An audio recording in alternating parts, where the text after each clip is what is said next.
Yes, ma'am. What is it? Lay it on me. When you're out, Uh-huh. is it a side bend or is there a bit of a? Ooh, that's a good question, and the answer to all of them is yes and no. Okay. Typical Tai Chi question, like, is it this? No, but yes, but no.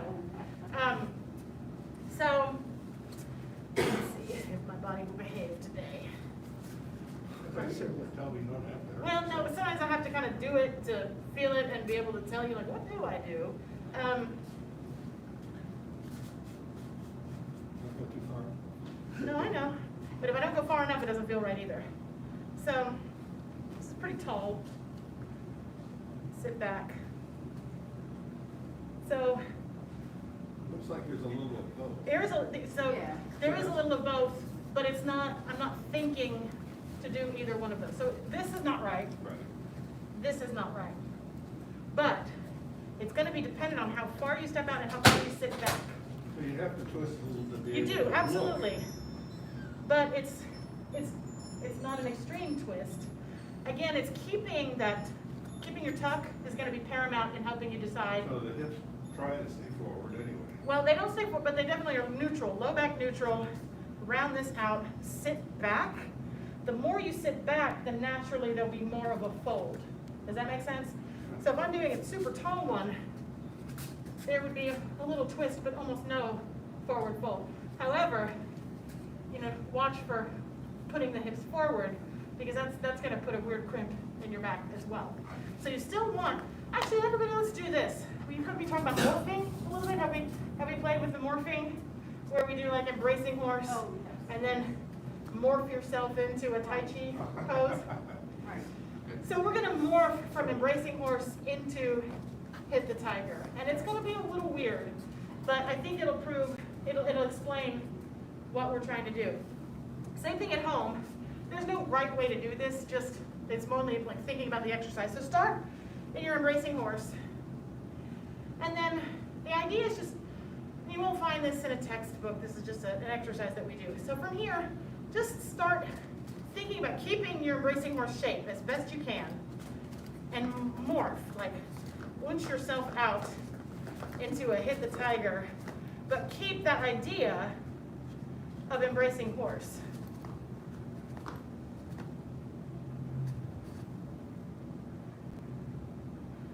Yeah. Uh-huh. You don't have to launch yourself back, you can just push out a bit. But now try the other side. Feels what? Weird. Weird, right? But that you've heard me talk about in the moving form, how find your embracing horse in these moves. Obviously this is Nei Kung, so it's the same principle. But those components, my head suspended, chin tucked slightly, shoulders and elbows down, loose waist, tucked pelvis, knees out, toes in. As I morph the other side.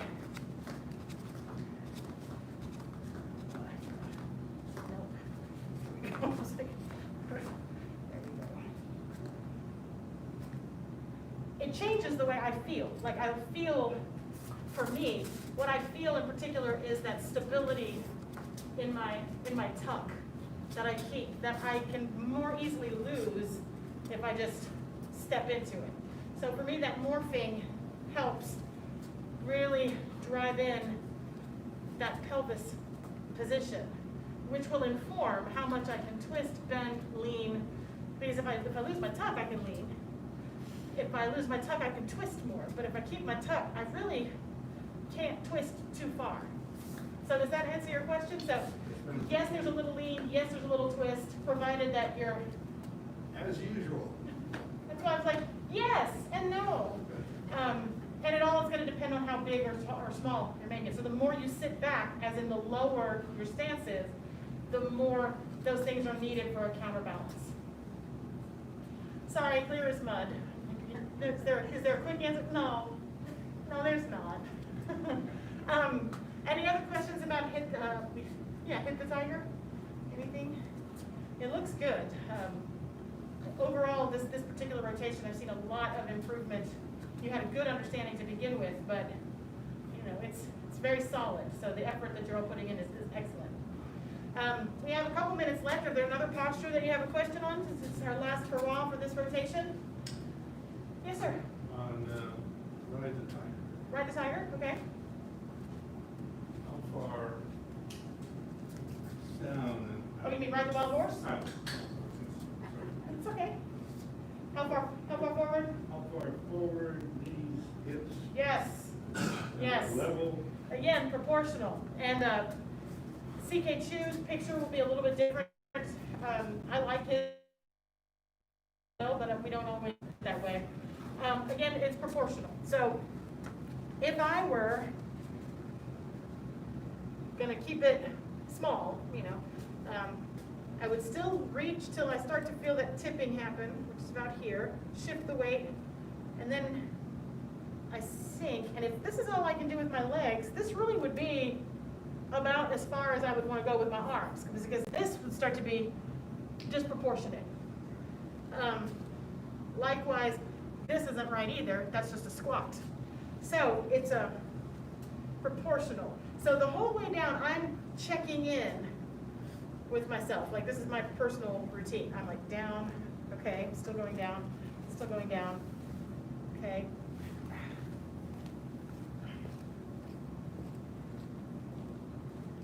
About here, which is about as far down as I can go. But I wouldn't bend here, and it would be weird to be up here with that. So it's constantly checking. It's that folded proportion. So start bending your legs. Yep, there you go. There you go. And let's sit you up just a little bit with the knees there. Sit up. There you go. Yeah. Just that much? For where those legs are, that's about right. Okay. If you were to sink a little lower, then you would fold a little more. Yes, yes. Don't kill yourselves, everybody. Don't be like, I'm holding it, she said. And that's why I think his picture is helpful, because he sits up. I mean, his torso is pretty upright in his Ride the Wild Horse. So you can see his side view. He's sitting back more than he's leaning forward. And that was very helpful for me. I mean, he's still, by the arms out here, if he didn't shift his weight to his heels, he's still going to top forward. But then he's not bending and sinking, he's sinking and extending. You see the little bit of a difference there? Yes, ma'am. So which way do you The back doesn't recommend? have to be level with the floor, it needs to be level with your body. If your arms. yeah, Well, no, not even that. no. It's really, again, instead of like arbitrarily assigning an angle to it, Yeah. you're gonna have to just check in with your body.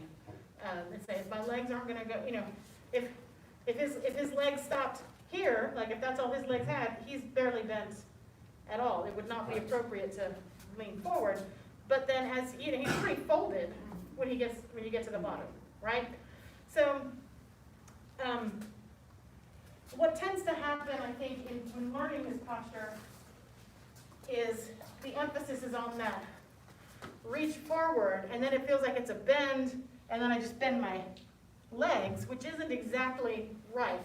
The connection is from head to toe, versus like when I think like this and then this, I sort of have one connection from here to here and another connection from there to the floor, when really if I try to keep it linked through that mid-back, so I lean and then I sink. But if I keep sinking, still want to lean forward, but there is more of a folding and a reaching, but at no point did I, bend. Does that make sense? Yeah. Does. Sorry, they're not concise, easy, clear answers. They never are, come on. I know, they never are, and I wish I had one. No, but your picture, the way you were going down, that shows it. Good. I can see it. Yeah, I kept So trying that does to help. really bend forward. Right, and Instead of. And that, you need that sensation of that tipping point. And then I can shift the weight to my heels, and then now I'm connected, and then I can sink accordingly. So that reaching forward really is just that engaging point. Okay. Does that help? Yes. Very good, okay. Yay! And as always, even if we're not on a Nei Kung unit, and you have a question about Nei Kung, pull me aside, send me an email. You know, we're happy to go over. It's not like, no Nei Kung questions. So let's go ahead and bow out of our life skill. The crane. The path of self-mastery requires balanced emotions.